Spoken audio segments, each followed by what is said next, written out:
Okay, we're going to try one more here. This particular function here that we're going to integrate has a square root. If we follow the patterns that we did before, we'd be looking at doing, x equals. Now I need to create a 49 by squaring something here. So 7 squared is 49. And then in the past problems we've done sine of theta. Now sine of theta is not going to work this time. And here's why.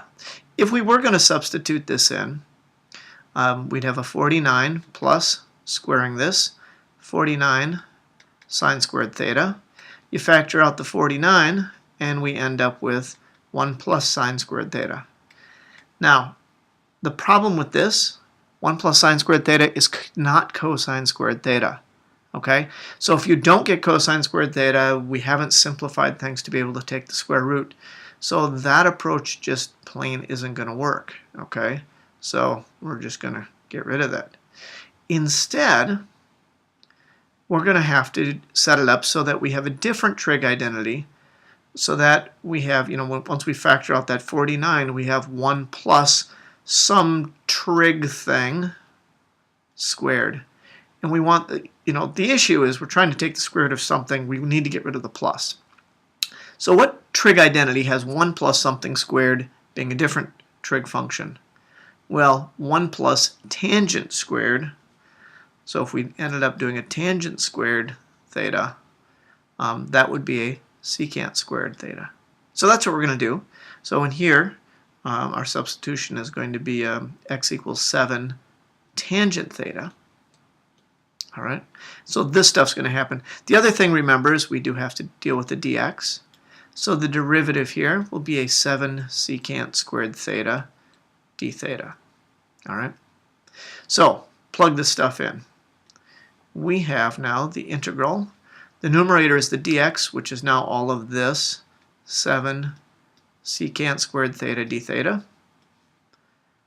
In the denominator, it's going to be rather large. We've got an x squared, so that's a 49 tangent squared theta.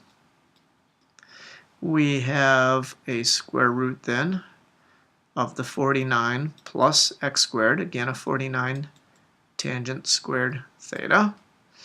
All right, so this is where we're going to be then using this idea of factor out the 49. It's going to become a 1 plus tangent squared, which is really a secant squared. Okay, so I think I'll just jump to that point. So we have the integral of the numerator. I'll just leave it as is. And then our denominator, 49 tangent squared theta. And now we have this stuff, right? So it's the square root of 49, and the square root of all the rest becomes a secant squared theta. And the nice bit about that, copy the numerator, simplify our square roots. So this ends up being 7 and the secant of theta. All right. So now we can do a little bit of simplifying here. Our certainly the 7's cancel. The secant, one of the secants on the top will cancel with the secant on the bottom. And then let's pull that 49 in the denominator out front. So we have 1 over 49. And what's left is a secant theta over tangent squared theta d theta. All right. It's quite a bit of stuff to get to that point. All of that was to get rid of the square root. And now we have a trig integral. There's a few different approaches here. I think I would probably change things to sines and cosines at this point. So the secant theta, that's a 1 over cosine theta. And we're dividing by a tangent squared. Well, that's the same as multiplying by the reciprocal of tangent squared. So tangent being sine over cosine, but it's in the denominator and it's squared. So we have that. And then, again, little canceling here, cosines. So now we're left with 1 over 49, integral of cosine of theta over sine squared theta d theta. Now this trig integral, I would go with a substitution, a second substitution here now. A w equals sine of theta would work out very nicely, because then the dw will be the cosine of theta d theta. And so that takes care of the numerator, right? And so now we are 1 over 49, the integral, and we have 1 over w squared dw. And we know that one, right? Antiderivative of that, it's negative 1 over w, right, plus c. But we got to get things back in the original variables. Let's pull the negative up front.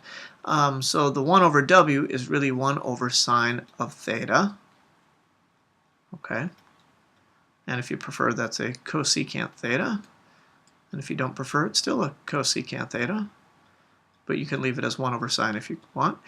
But we still aren't done because the original problem had x's involved. And this is where we go back to the triangle. So our original substitution, x equals 7 tangent theta, let me rewrite that down here. We had x equals 7 tangent theta, and let me write that as then x over 7 is tangent of theta.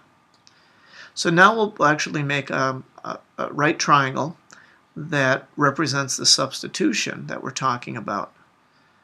And so we have an angle of theta in here,